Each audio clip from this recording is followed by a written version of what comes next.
Before you hire a virtual assistant to help grow your business, here are 10 things you need to look at. The first one is, what do you charge for yourself hourly? If you're worth $100 an hour, the first thing we're gonna hire out, we're gonna divide that by 4. So a quarter of that is $25.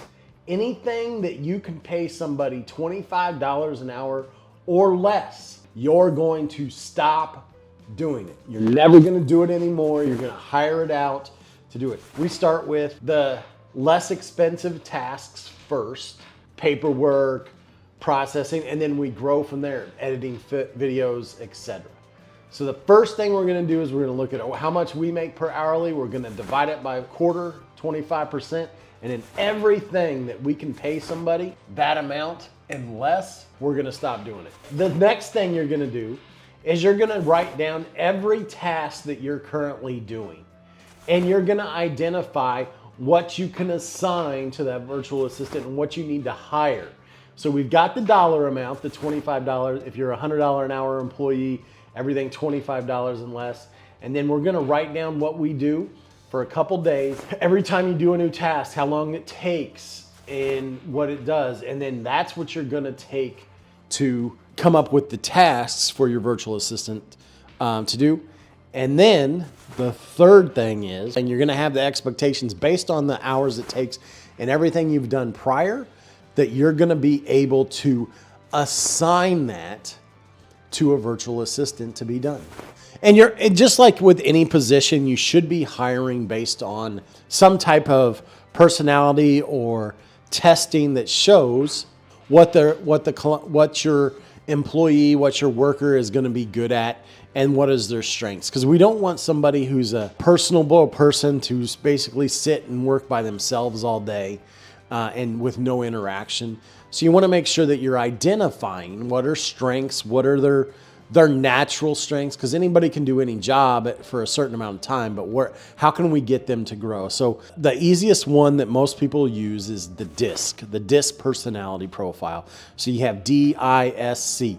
A D is a driven person, an I is a social person, kind of like a sales, an S is more steady, and a C is more detailed oriented, where every detail is done. So you want to make sure that you're matching the positions, no matter what personality testing that you're using, but you want to make sure it matches, assign the VA appropriately. So one of the big questions that I always get with somebody hiring a virtual assistant for the first time is, are they trustworthy? How do you identify that? And if you're going out on your own and you're just going to go to some random website, a Facebook group, and you're just going to hire somebody, you're just kind of guessing. So what we do is when we first started, we had a company. The company would go and hire or bring in the resumes, would do a little bit of training with them, make sure their computer was strong enough, their workstations were good. If you have time to sort through 1,000 resumes, if you have time for 4, 5, 10 of them to start your training, and then of those, 1,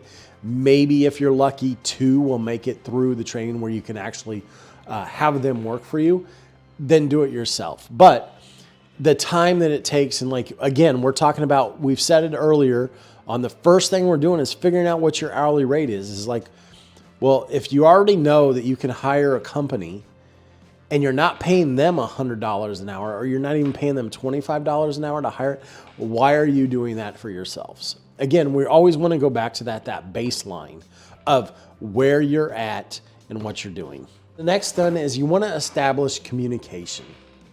So the communication, whether you want to use WhatsApp, Google Chat, and how you're going to communicate with them, you're going to set meetings just like you would set a meeting. So if it's every Tuesday, if it's every day, 10 to 10:15, go over what you want done. The communication needs to be clear, just like they were in-house. If they were working right beside you, you would talk to that person. You want to do the same with your virtual assistant. There is a disconnect where out of sight, out of mind, and that's not really what you want to have. For training, you just want to make sure that you're videotaping everything that you're doing. So if that's what you do, is you have a Loom video, you have a Zoom video, you hit record, you share your screen, you do it so that they can have a reference point to go back. Because yes, you're going to train them on it, but they may learn it on a Wednesday and they may not actually have to do it till the next Tuesday. And they're going to forget some step in there. So you always want to have that basics of the video, but also you want to have a process map. So a map that shows the steps and everything that needs to be done, so that the point of a process map for training is if I can bring somebody in and they'll know exactly how to proceed with the project or the task or the meeting structure, how everything's done, so you can bring somebody in from the outside. Tip number 8, you're hiring them. They have a skill set, let them do it. You probably don't want to micromanage, because then it's just not going to work, because they're not going to be happy, you're not going to be happy. So you bring them in, you let them do, and then you're going to review it, of course, but like you want to let them learn and grow with you, as opposed to trying to control every little thing and getting them, oh, you need to ask me for this, you need to ask me for that.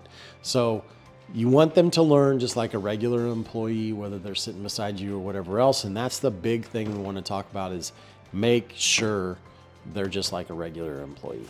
The next thing is we want to set an actual time, like when they're going to come in. Is it 9 a.m. Eastern to 6 p.m. Eastern? When they're going to take their break, just like you would do a regular person. Okay, are you going to take an hour break at lunch? So you're going to take your break from 1 p.m. Eastern to 2 p.m. Eastern. From this time, this is what you're going to do. When you come in the morning, I'm going to have you check my emails. I'm going to have you make phone calls. I'm going to have you pull down all the raw files, take in all the new leads. You're going to have a set framework of how you want everything to proceed, just like you would anybody else. And that's going to help you and help the virtual assistant succeed and help your business grow. The final thing is constant feedback. Good or bad, you want to give them feedback on whatever the feedback is. You want to kind of have that constant flow of communication, so that they understand that they are helping you and you're helping them, and where they're going to feel appreciated. You're going to be glad they're there. You just want that constant feedback. You want to bring them in the meetings. You want to ask them for what they would recommend. If you have a virtual assistant, or you want to have a virtual assistant, what other tips would you recommend for somebody to help to hire a better one? If you could hire a better one, what would they be? We've gone over 10 tips to help you in terms of, 1, make your virtual assistant be productive, but 2, also help you grow. Write them all down, use some of them, use all of them.